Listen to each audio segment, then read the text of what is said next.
तो इस समय पर जो यूरोप की स्थिति है वो आप सोशल मीडिया के ऊपर देख सकते हो। कई सारी वीडियोस इस समय पे आप देख रहे होंगे जहां पर लोग लिटरली एसी, फ्रिज, पंखे ये सब चुराते हुए, लूटते हुए दिख रहे हैं।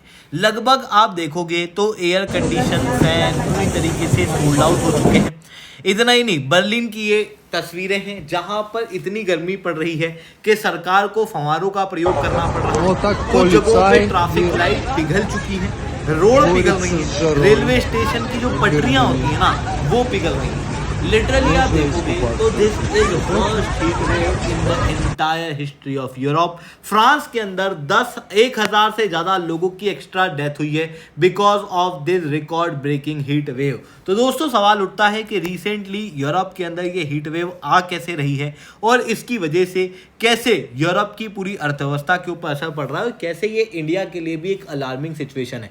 हर एक चीज को मैं शुभलिंग चौहान डिटेल में आप लोगों के साथ में चर्चा करूंगा। बट उसके पहले अगर आपको यूपीएससी सीएससी की तैयारी करना है, इंडिया के टॉप एजुकेटर से अनअकैडमी के ऊपर पढ़ना है, तो आप लोगों के पास में अच्छा मौका है। इंडिया के टॉप एजुकेटर्स आप लोगों को कंप्रिहेंसिव यूपीएससी सीएससी की तैयारी कराएंगे। Study material, one on one mentorship, test series, ये सब कुछ आपको मिलेगा मार्केट के सबसे कम रेट के अंदर। अगर आपको अनअकैडमी के ऊपर सब्सक्रिप्शन लेना है, you can use the code SRC10। याद रखना अभी चल रहा है ट्रिपल ट्रीट, जहां पर अगर आप 9 महीने का सब्सक्रिप्शन लेते हो तो 9 महीने आपको फ्री मिलेगा। मान लो 18 महीने के बाद आप 2027 का प्रीलिम्स देते हो और आपका क्वालिफिकेशन नहीं हो पाता है तो Unacademy will take the assurance और आपको 9 महीने का सब्सक्रिप्शन और फ्री दिया जाएगा। अगर आपको अनअकैडमी के ऊपर सब्सक्रिप्शन लेना है, you can use the code SRC10, जिसके बाद आपको ये ऑफर तो मिलेगा ही सही, साथ में 60% तक का डिस्काउंट मिलेगा। चलिए दोस्तों समझने का प्रयास करते हैं कि फ्रांस वगैरह के अंदर क्या हो रहा है। भाई साहब, फ्रांस के अंदर स्थिति जो है, इवन कहूँगा कि पूरे यूरोप के अंदर स्थिति जो है वो बहुत ज़्यादा खतरनाक हो चुकी है। हीट बहुत ज़्यादा है जिसकी वजह से एयर कंडीशन की डिमांड बढ़ रही है और एयर कंडीशन की बढ़ती डिमांड के कारण जो न्यूक्लियर रिएक्टर्स हैं उनके ऊपर हैवी प्रेशर बढ़ता हुआ दिखाई दे रहा है, जिसकी वजह से आपको ऑलरेडी प्रेशर ज़्यादा है। दूसरी तरफ क्या हो रहा है, नदियां गर्म हैं और एक्सट्रीम हीट और ड्रॉट की स्थिति है, जिसकी वजह से ये जो हैवी प्रेशर में अभी वहाँ के न्यूक्लियर रिएक्टर हैं उनको ठंडा करने की भी स्थिति यहाँ पर नहीं है फ्रांस की, जिसकी वजह से नया electricity crisis, even health crisis, even economic crisis Europe के अंदर क्रिएट हो रहा है। हाल कुछ ऐसे हैं कि आप क्लियरली देख सकते हो सोशल मीडिया के ऊपर कि रोड पिघल रही हैं, ब्रिजेस जो हैं उनको ठंडा करना पड़ रहा है, जो ट्रांजिशन है, जो रेलवे फ्राइट कॉरिडोर्स हैं वो डीरेल हो रही हैं, क्योंकि जो बेसिकली पटरियां होती हैं ना वो पटरियां पिघल रही हैं, एक्सपांड कर रही है, कॉन्ट्रैक्ट कर रही है, डिफॉर्म हो चुकी हैं। अब बात आती है कि इस तरीके से क्या हो रहा है फ्रांस में और पूरे यूरोप के अंदर। तो आप पहले इस तस्वीर को देखो, आप देखोगे तो जैसे जैसे आप साउथ साइड जाओगे यूरोप के अंदर तापमान बढ़ता हुआ दिखाई देगा। आप अगर यूनाइटेड किंगडम के अंदर हो तापमान 37 डिग्री के आसपास है, थोड़ा नीचे जाओगे जर्मनी के अंदर 41 डिग्री मिलेगा, फिर थोड़ा नीचे फ्रांस के अंदर जाओगे तो 44 डिग्री मिलेगा और स्पेन में जाओगे तो 45 डिग्री मिलेगा। अब आप अगर इंडिया के अंदर बैठ के देख रहे हो ना तो आपके लिए ये तापमान कोई बहुत ज़्यादा नहीं है, क्योंकि इंडिया के अंदर तापमान और हाई पहुंचता है। पर इंडिया एक ट्रॉपिकल कंट्री है, इंडिया का जो पूरा डेवलपमेंट है उसी हीट को ध्यान में रखते हुए किया गया है। बट अगर मैं यूरोप की बात करूं तो ये टेम्परेट रीजन में आता है, क्योंकि यहाँ पर तापमान कंटिन्यूसली ठंडा होता है, लगभग 20 डिग्री के आसपास तापमान रहता है। तो इन्होंने जो अपने इंफ्रास्ट्रक्चर बनाया है वो 30-35 डिग्री के आसपास बनाए।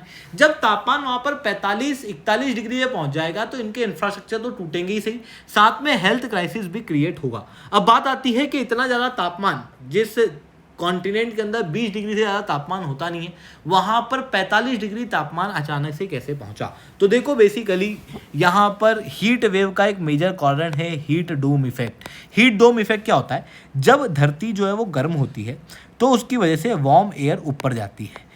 वार्म एयर के ऊपर जाने की वजह से क्या होता है कि धरती का जो तापमान है वो कंपेरेटिवली कम हो जाता है। इवन जब ये एयर ऊपर जाती है तो ये क्लाउड फॉर्म कर लेती है, बारिश कर देती है, जिसके कारण से क्या होता है गर्मी में राहत मिल जाती है। पर कुछ कंडीशन में क्या होता है, जब जेट स्ट्रीम वगैरह की वजह से ये हवा टैप हो जाती है और ऊपर से हाई प्रेशर विंड इसको नीचे की तरफ धकेल देती है, तो गर्म हवाएं वापस नीचे की तरफ आने लगती हैं और वो वहीं के वहीं अटक जाती है। इसे ऐसे इमेजिन करो कि एक बहुत गर्म सरफेस है, मतलब आप इमेजिन करो कि एक सड़क है जो बहुत गर्म है और उसके ऊपर आप फिर क्या करो, एक ग्लास का टुकड़ा और रख दो, उसको ढक दो, और फिर बाहर से धूप जो है वो कंटिन्यूसली आएगी, तो आप समझ सकते हो कितना सफोकेटिंग और कितना ज़्यादा गर्म तापमान यहाँ पर हो जाएगा। वही चीज़ यूरोप के अंदर हो रही है, इसके पहले यही चीज़ कनाडा के अंदर भी हुई थी।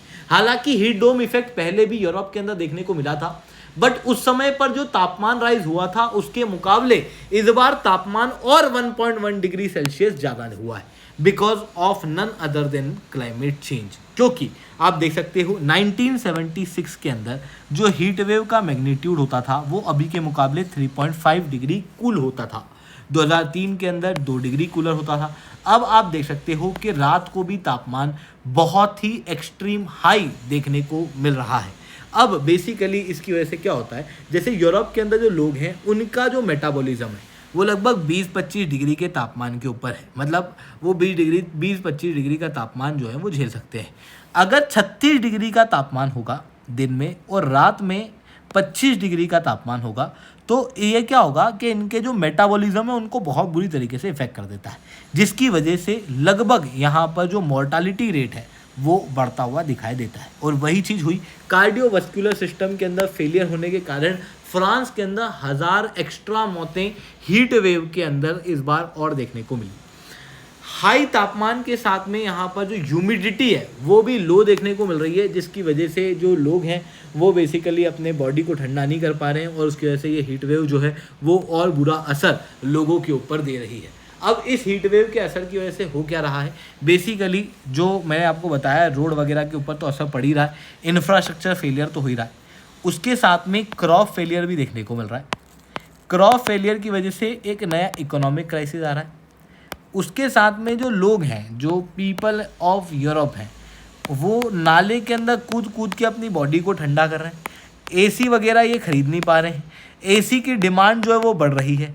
एसी की बढ़ती डिमांड के चलते और ज़्यादा हीट जो है वो एनवायरनमेंट के अंदर बढ़ती हुई दिखाई दे रही है। मतलब ये एक लूप के अंदर फंस चुके हैं। इनके जो न्यूक्लियर प्लांट्स हैं, उन न्यूक्लियर प्लांट्स के ऊपर भी हैवी बर्डन है, पर उसको ठंडा करने की क्षमता इनके पास में नहीं बची है, जिसकी वजह से न्यूक्लियर डिजास्टर का खतरा भी इस समय पर यूरोप के ऊपर मंडरा रहा है। तो ये चीज़ें यहाँ पर देखने को मिल रही है। दोस्तों, आई होप ये सारी बातें आप लोगों को समझ में आई होंगी। लेक्चर अच्छा लगा हो तो लाइक करना, लेक्चर बहुत अच्छा लगा हो नीचे SRC10 कमेंट करना। यूपीएससी CSE की तैयारी करना, इंडिया के टॉप एजुकेटर से पढ़ना है तो आप लोगों के पास में अच्छा मौका है। अगर आप अनअकैडमी के ऊपर जुड़ना चाहते हो, you can use a code SRC10। SRC10 code का यूज़ करने के बाद में आपको अनअकैडमी के ऊपर हाईएस्ट डिस्काउंट जो है वो अवेलेबल हो जाएंगे। ठीक है दोस्तों, आज के लिए that's all from my side. जय हिंद, जय भारत।